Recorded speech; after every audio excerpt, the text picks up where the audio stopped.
ತುಮಕೂರಿನಾದ್ಯಂತ ವಿಶ್ವ ಮಹಿಳಾ ದಿನಾಚರಣೆ.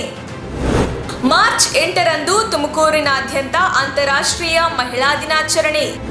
ಸಾಧಕ ಮಹಿಳೆಯರಿಗೆ ಸನ್ಮಾನ ಕಾರ್ಯಕ್ರಮ, ಸಾಧಕ ವಿದ್ಯಾರ್ಥಿನಿಯರಿಗೂ ಸನ್ಮಾನ.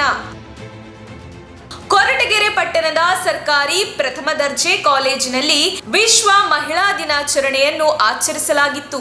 ಕಾರ್ಯಕ್ರಮದಲ್ಲಿ ಭಾಗವಹಿಸಿದ ತಹಶೀಲ್ದಾರ್ ನಹಿದಾ ಜಂಜಂ ವಿದ್ಯಾರ್ಥಿಗಳಿಗೆ ವಿಶೇಷ ತರಗತಿಯನ್ನು ತೆಗೆದುಕೊಂಡು ಸ್ಪರ್ಧಾತ್ಮಕ ಪರೀಕ್ಷೆಗಳಿಗೆ ಯಾವ ಮಾರ್ಗಗಳನ್ನು ಅನುಸರಿಸಬೇಕು ಎನ್ನುವ ಸಲಹೆಗಳನ್ನು ನೀಡಿದರು. ಇದೇ ವೇಳೆ ಬಿಕಾಂ ಪದವಿಯಲ್ಲಿ ಇಡೀ ಜಿಲ್ಲೆಗೆ 5ನೇ ರ್ಯಾಂಕ್ ಪಡೆದಿರುವ 2 ವಿದ್ಯಾರ್ಥಿನಿಯರಿಗೆ ಸನ್ಮಾನಿಸಲಾಯಿತು.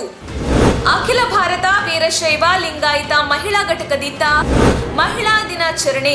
ಕೊರಟಗೆರೆ ಪಟ್ಟಣದ ಬಸವೇಶ್ವರ ಸಮುದಾಯ ಭವನದಲ್ಲಿ ವಿಶ್ವ ಮಹಿಳಾ ದಿನಾಚರಣೆ ಅಂಗವಾಗಿ ಅಖಿಲ ಭಾರತ ವೀರಶೈವ ಲಿಂಗಾಯತ ಮಹಿಳಾ ಘಟಕದ ವತಿಯಿಂದ ಸರಿಗಮಪ ಖ್ಯಾತಿಯ ಮಧುಗಿರಿ ಮೂಲದ ರತ್ನಮ್ಮ ಮಂಜಮ್ಮ ಅವರಿಗೆ ವಿಶೇಷವಾಗಿ ಸನ್ಮಾನಿಸಲಾಯಿತು. ಕಾರ್ಯಕ್ರಮದಲ್ಲಿ ಸಿದ್ದರಬೆಟ್ಟದ ಶ್ರೀ ವೀರಭದ್ರ ಶಿವಾಚಾರ್ಯ ಸ್ವಾಮೀಜಿ ಅವರು ಮಾತನಾಡಿ ಮಹಿಳಾ ದಿನಾಚರಣೆಯ ಶುಭಾಶಯವನ್ನು ಕೋರಿದರು. ಹೆಲ್ಪ್ ಸೊಸೈಟಿ ಕಚೇರಿಯಲ್ಲಿ ಮಹಿಳಾ ದಿನಾಚರಣೆ.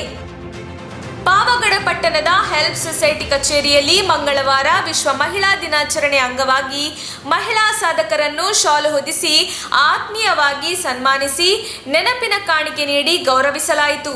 ಕಾರ್ಯಕ್ರಮವನ್ನು ಉದ್ದೇಶಿಸಿ ಮಾತನಾಡಿದ ಹೆಲ್ಪ್ ಸೊಸೈಟಿ ಅಧ್ಯಕ್ಷ ಮಾನಂ ಶಶಿಕಿರಣ್ ರವರ ಧರ್ಮಪತ್ನಿ ಸಂಧ್ಯಾ ಮಾನಂ ಶಶಿಕಿರಣ್ ಮಾತನಾಡಿ ಶುಭಾಶಯ ಕೋರಿದರು.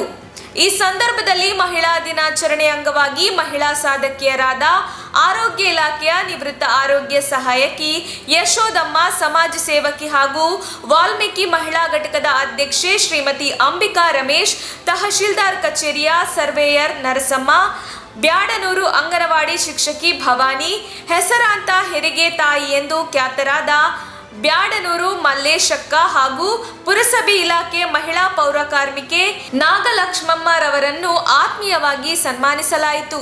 ಆಟೋ ಚಾಲಕರ ಸಂಘದ ಅಧ್ಯಕ್ಷ ಬೇಕರಿ ನಾಗರಾಜ, ವೆಂಕಟೇಶ್ ನಾಯ್ಡು, ಶ್ರೀಕಾಂತ್, ಸಾಯಿ, ನಂದೀಶ್ ನಾಯ್ಕ, ಸಂಜೀವ, ಗೌತಮ್, ಮಂಜುನಾಥ್, ಮೋಹನ್ ಹಾಗೂ ಹೆಲ್ಪ್ ಸೊಸೈಟಿ ಮಹಿಳಾ ಪದಾಧಿಕಾರಿ ಹರಿತಾ ಹಾಜರಿದ್ದರು.